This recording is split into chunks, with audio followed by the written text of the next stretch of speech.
बच्चों हम करने जा रहे हैं एनबीएस नंबर 7 को डिस्कस। इसमें मैं पढ़ाऊंगा इलेक्ट्रोड पोटेंशियल और फराडे लॉ। इनसे एक क्वेश्चन मिनिमम आता है और कभी कभी दो आते हैं।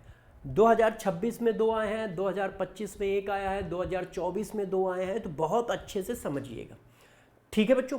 और साथ साथ में सभी बच्चों तक एनबीएस मतलब नीट बुलेट सीरीज पहुंचा दो।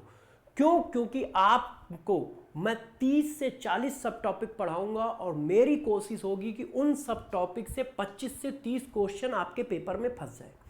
ध्यान रखिएगा, सब टॉपिक फंसेंगे या उसी तरह के क्वेश्चन आएंगे, क्वेश्चन नहीं फंसते हैं, ध्यान रखिएगा, और पक्का आएंगे। इस हिसाब से ही इस सीरीज में पढ़ाया जा रहा है, तो सारे दोस्त यारों तक पहुंचा दो।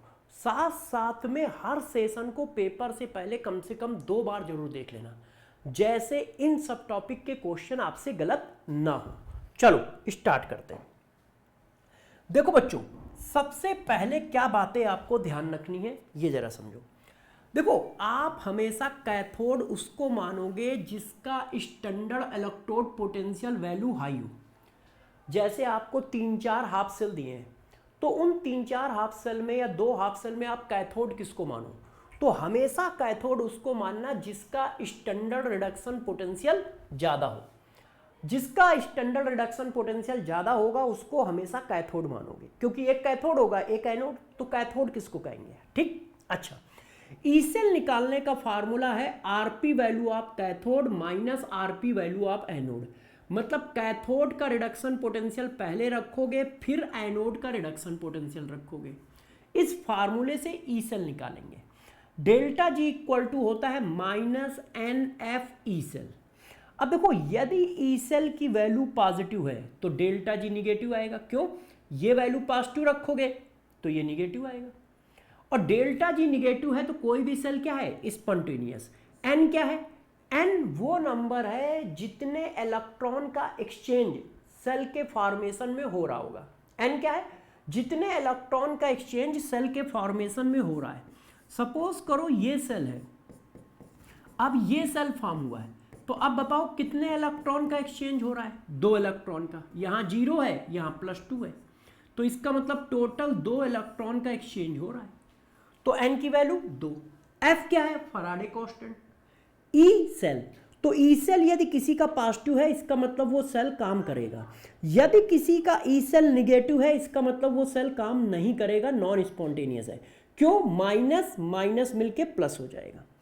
अच्छा, कंसंट्रेशन का ई सेल पे क्या इफेक्ट पड़ता है उसका फार्मूला ये है, E cell equal to E cell standard minus 0.06 upon n log concentration of product upon concentration of reactant. यदि क्वेश्चन में सेल के कंसंट्रेशन दिए हैं तो सेल पोटेंशियल इससे निकलेगा, यदि रिडक्शन और ऑक्सीडेशन पोटेंशियल दिया है तो फिर इससे निकलेगा। ठीक है, कैसे यूज होंगे अभी बताएंगे, मगर ये सारे फार्मूले बहुत अच्छे से आपको पता होने चाहिए। अगला, रिड्यूसिंग पावर जो होती है वो रिडक्शन पोटेंशियल के इनवर्सली प्रोपोर्शनल होती है। वैल्यू जो लेनी है विद साइन लेनी है, साइन के साथ वैल्यू को प्लस हाई और लो कंसीडर करोगे। ऑक्सीडाइजिंग पावर जो होती है वो बच्चों रिडक्शन पोटेंशियल के डायरेक्टली प्रोपोर्शनल, और रिड्यूसिंग पावर रिडक्शन पोटेंशियल के इनवर्सली प्रोपोर्शनल होता है। कभी कभी क्वेश्चन रहता है इनमें रिड्यूसिंग एजेंट का ऑर्डर लगाओ, ऑक्सीडाइजिंग एजेंट का ऑर्डर लगाओ। इतनी बात क्लियर हो गई सबको? इतनी बात क्लियर हो गई ना?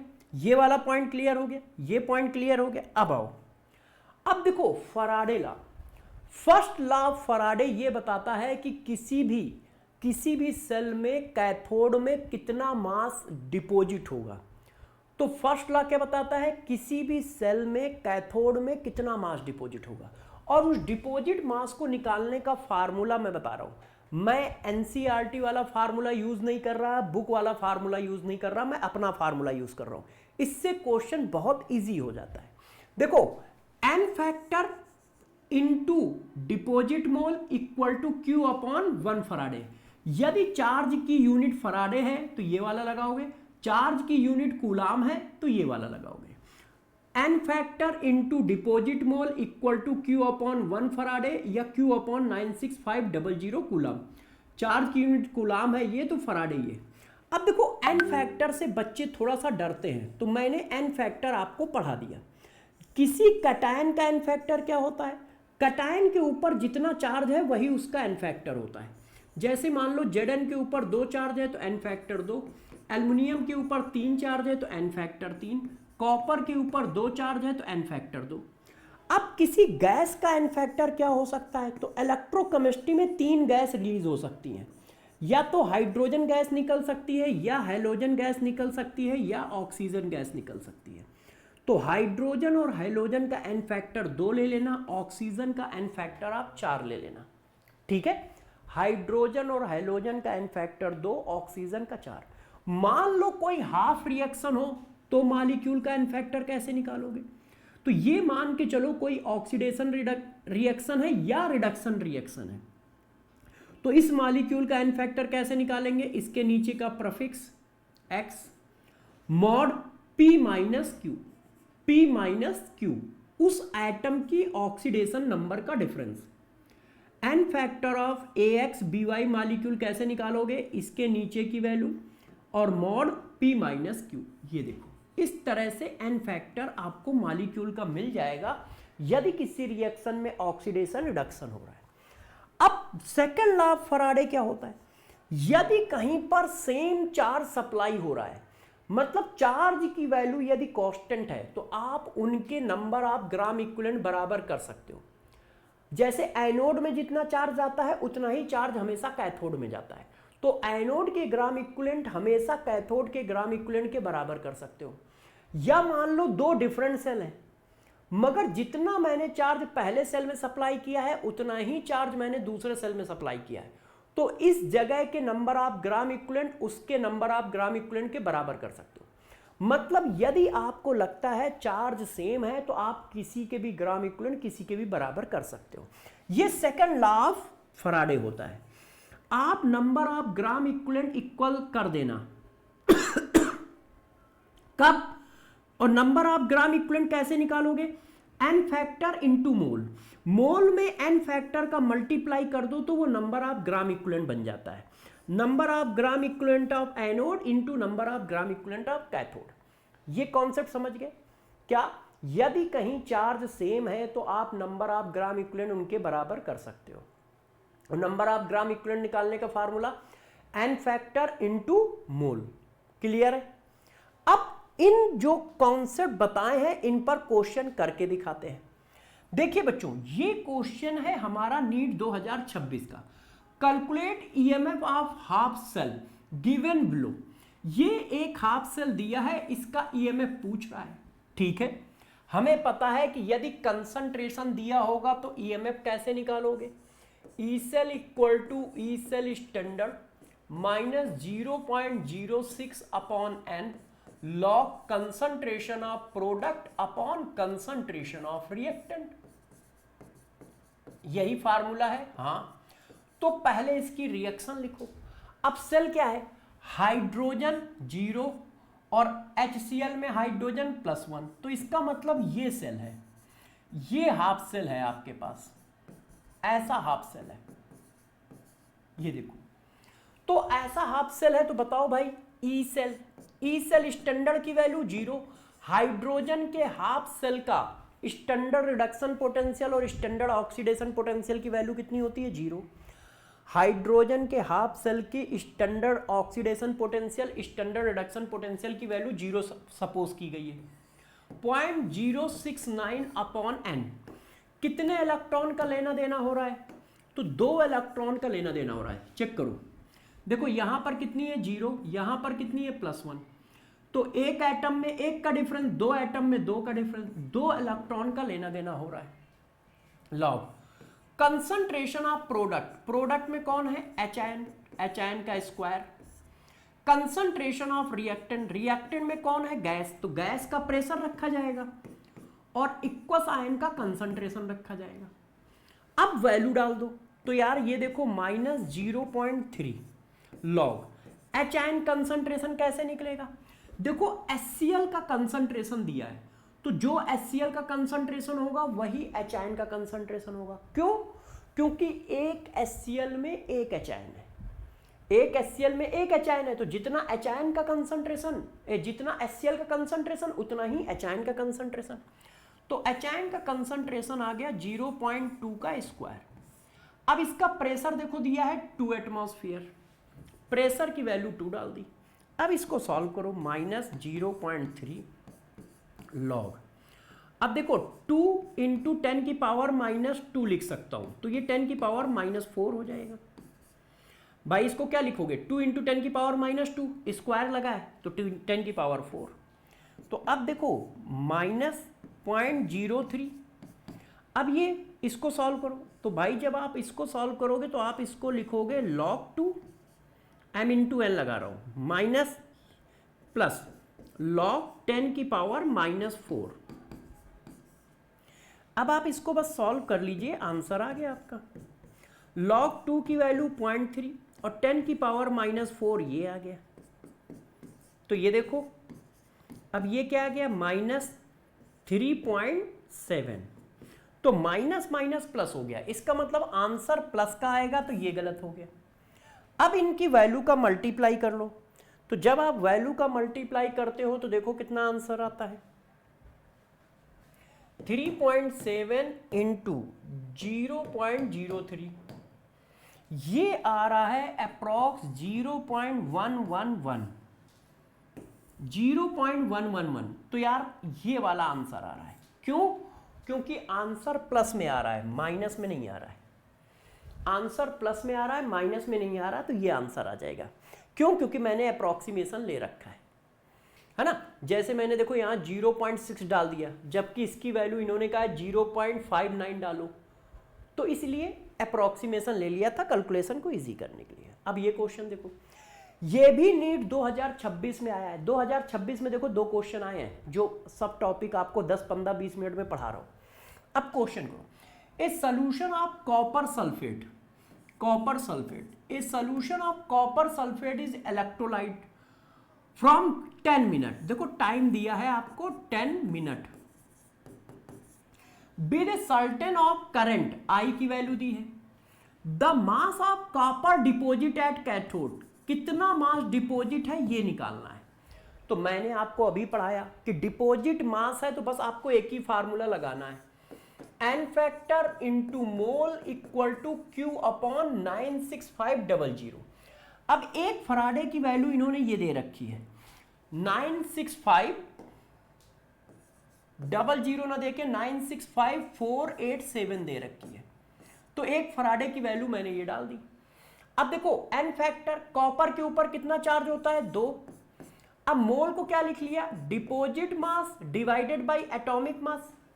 डिपॉजिट कौन हो रहा है, कॉपर, कॉपर के ऊपर कितना चार्ज है 2, तो जितना चार्ज है वो उसका एन फैक्टर हो गया। तो भाई कॉपर डिपॉजिट हो गया, कॉपर के ऊपर कितना चार्ज है 2, तो 2 एन फैक्टर। अब मोल ऑफ कॉपर को क्या लिख सकते हो, मास of copper divided by atomic mass. Atomic mass देखो 63 दिया है, मास of copper divided by atomic mass. अब क्यू की वैल्यू, आप लोगों ने फिजिक्स में फार्मूला पढ़ा है, Q equal to I T. I की वैल्यू कितनी दी है 1.5, क्यू की वैल्यू कितनी दी है 10। हमेशा ध्यान रखना समय सेकंड में रखना है, हमेशा ध्यान रखना सेकंड में समय रखा जाएगा। अब आप ये कर लो ऐसे, अब इसको सॉल्व कर लीजिए। तो जब आप सॉल्व करोगे तो देखो कितनी वैल्यू आ रही है ना, कितनी वैल्यू आ रही है। तो देखो मैं W यहां पे है, इसको इधर ले गया, इसको इधर ले गया, तो 1.5 into 10 into 60 into 63 divided by 96487 into 2। अब आप इसको सॉल्व कर लीजिए, 1.5 इंटू 10 इंटू 60 इंटू 63 ये आ गया, डिवाइडेड बाई 2 ये आ गया, डिवाइडेड बाई 96487। तो ये वैल्यू आ रही है 0. Equal to 0.2938 gram approx. Sorry, अब देख लो ये आंसर का है 0.2938 ग्राम अप्रॉक्स, ये आंसर आ गया फोर्थ। आपको बस फार्मूला लगाना है, अच्छे से फार्मूला लगाना आना चाहिए। ये क्वेश्चन देखो, ये 2024 का है, मैचिंग करनी है। 1 मोल H2O 2O2 वो कह रहा है इस कन्वर्जन में कितने फराडे आप चार्ज लगेगा। देखो इधर कन्वर्जन दिया है और इधर नंबर ऑफ फराडे रिक्वायर्ड, मतलब Q की वैल्यू पूछ रहा है आपसे, नंबर ऑफ फराडे रिक्वायर्ड, और कितने मोल डिपॉजिट हो रहे हैं ये लिख के दे रहा है। 1 मोल ऑफ वाटर कन्वर्ट हो रहा है O2 में, है तो चलो कर देते हैं भाई। देखो हमारा फार्मूला ये है, mole equal to Q upon 1 faraday. अब आप कन्वर्ट कर रहे हो 1 मोल वाटर को O2 में। अब देखो यहां पर रेडॉक्स रिएक्शन है, ऑक्सीडेशन रिडक्शन हो रहा है, तो एन फैक्टर निकालो। किसको कन्वर्ट कर रहे हो? वाटर को, है कि नहीं। 1 mole of water to O2, तो भाई एन फैक्टर कितना हुआ निकाल के बताओ। यहां कितना लिखा है 1 माइनस 2 0 इक्वल टू 2, ध्यान है x p माइनस क्यू 2 आ गया।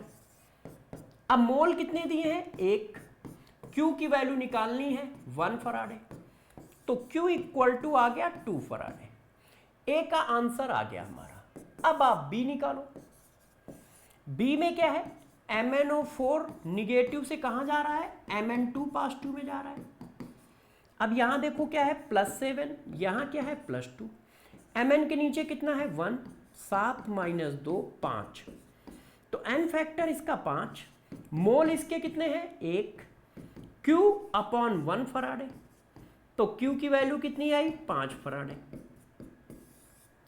तो इसका मैच 5 फराडे, इसका मैच 2 फराडे, तो भाई इसका मैच 5 फराडे है, तो B का मैच है 4th, तो B का मैच है 4 तो कट गया। अब फर्स्ट का मैच है 2 फराडे, तो फर्स्ट का मैच है सेकंड, फर्स्ट का मैच है सेकंड, तो ये कट गया, ये कट गया। फर्स्ट का मैच सेकंड सिर्फ इसमें दिया है, बस आंसर आ गया। फर्स्ट का मैच सेकंड किस में दिया है, सिर्फ इसमें दिया है, तो बस आंसर आ गया। आप चाहो तो आगे करो, आप चाहो तो आगे ना करो, चाहो तो मैं बता देता हूं। देखो 1.5 mole of calcium from molten CaCl2, 1.5 mole of calcium से कितना CaCl2 फॉर्म होगा, तो बस आपको कॉन्सेप्ट लगाना है और क्वेश्चन का आंसर निकालना है।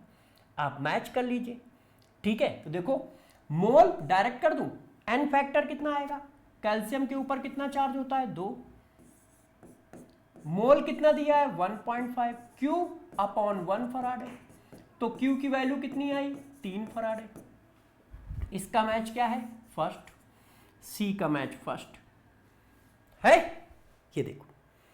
तो इस तरह से आपको क्वेश्चन करने हैं। एक क्वेश्चन और करा देता हूं। The standard cell potential of the following cell Zn oblique Zn2 positive, Fe2 positive oblique Fe is इतना, calculate standard Gibbs free energy.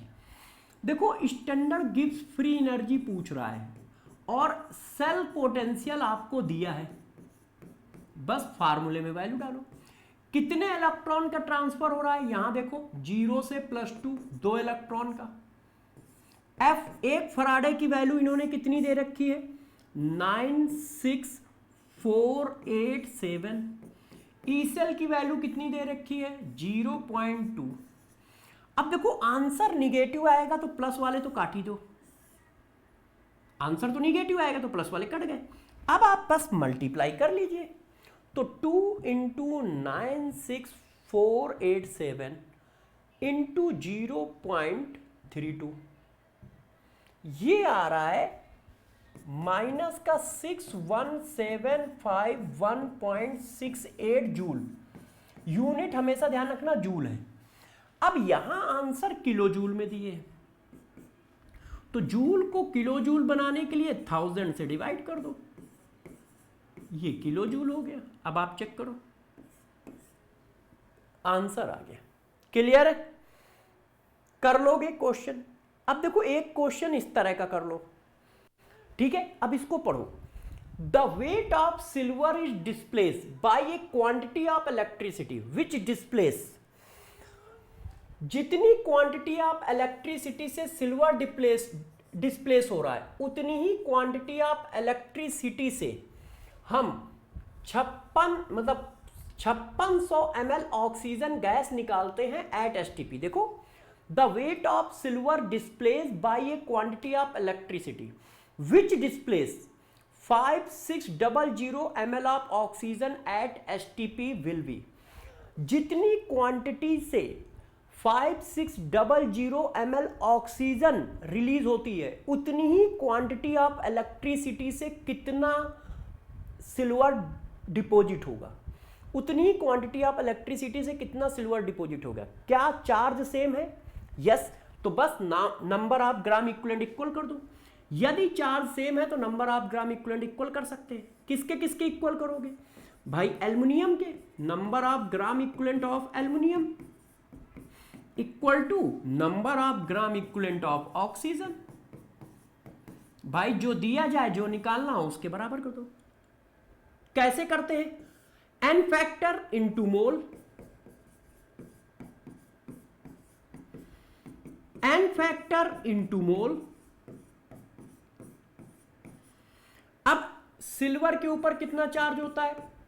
Sorry, silver है तो Ag होता है यार, ये तो एल्युमिनियम लिखा है ना, सिल्वर है Ag, Ag, और Ag के ऊपर कितना होता है? +1। मोल कैसे निकालोगे? Mass upon atomic mass. अब ऑक्सीजन का एन फैक्टर 4 पीछे लिखा है। मोल कैसे निकालोगे? Volume of gas at STP in litre divided by 22.4। Volume of gas STP in litre, ये लीटर में नहीं है, ml में है, तो लीटर बना लिया। अब आप इसको सॉल्व कर लो, जरा गौर से देखो। ये लीटर में इतना आएगा, ये 4 बार जाएगा, 4 से 4 कट गया, तो ये तो 108 ही ग्राम आ रहा है सीधा, ये 108 ग्राम आएगा। ये देखो आंसर। बात समझ में आई? बचे हुए क्वेश्चन आपके लिए होमवर्क है, आप इनको अपना करके आइए, ठीक है? बचे हुए क्वेश्चन आपके लिए होमवर्क है, आप इनको करिए अच्छे से। बात समझ में आ रही है? हर क्वेश्चन को इसी तरह से करना है आपको। जो मैंने हर एक वैरायटी का एक एक क्वेश्चन करा दिया है, कहो तो एक क्वेश्चन और करा देता हूं। देखो, at 298 kelvin the standard electrode potential of copper, zinc, Fe and silver are given. On the basis of standard electrode potential predict which of the following reaction can not occurs.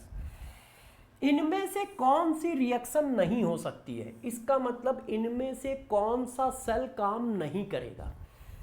मैंने तुम्हें क्या पढ़ाया है? कैथोड हमेशा कौन होना चाहिए? जिसका स्टैंडर्ड इलेक्ट्रोड पोटेंशियल ज्यादा हो।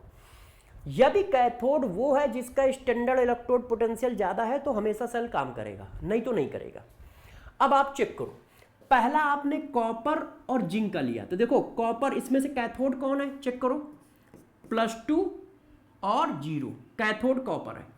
तो क्या कॉपर का इलेक्ट्रोड पोटेंशियल जिंक से ज्यादा है? हाँ ज्यादा है। पहला कॉपर है, दूसरा जिंक है, तो ये काम करेगा। ये आंसर नहीं है। कौन नहीं काम करेगा पूछ रहा है। अब यहां देखो, कॉपर क्या है? कैथोड, +2 0, तो कॉपर क्या है? कैथोड, और Fe क्या है? एनोड है। तो जब कॉपर कैथोड है और Fe एनोड है, तो अब आप बताओ क्या कॉपर का इलेक्ट्रोड पोटेंशियल ज्यादा है? यस, कॉपर का पॉजिटिव है, Fe का क्या है? निगेटिव, तो कॉपर ज्यादा है। तो कॉपर ज्यादा है तो कॉपर कैथोड है, काम करेगा।